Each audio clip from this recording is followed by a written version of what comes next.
ফেরদৌস আর শ্রীলেখা দুজনের নাম একসঙ্গে উচ্চারণ হলেই কান খাড়া হয়ে যায় ভক্তদের।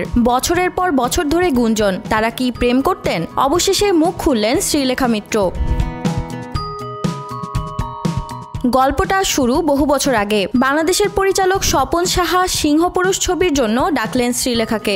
ছবির দ্বিতীয় নায়ক ছিলেন শান্ত, ভদ্র আর হাসিখুশি এক তরুণ, তিনিই ফেরদৌস আহমেদ। প্রথম দেখা এবং প্রথম পরিচয় সেখানেই। শ্রীলেখার চোখে ফেরদৌসের ভদ্রতা জায়গা করে নেয়। শুটিং শেষে তিনি ফিরে আসেন কলকাতায়। ওদের স্বপ্ন পূরণে পাশে থাকতে পেরে আমরা গর্বিত।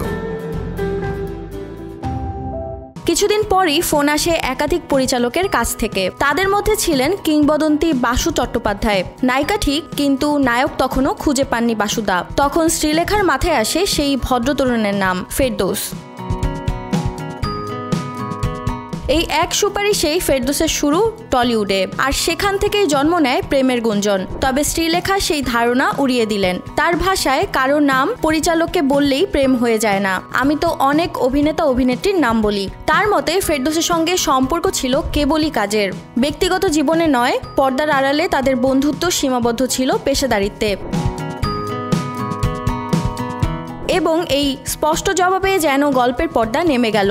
তবু ভক্তদের চোখে ফেরদৌস শ্রীলেখার নাম একসাথে উচ্চারিত হলে সেই পুরনো গুঞ্জনের সুর হয়তো চুপি চুপি বেজেই যায়।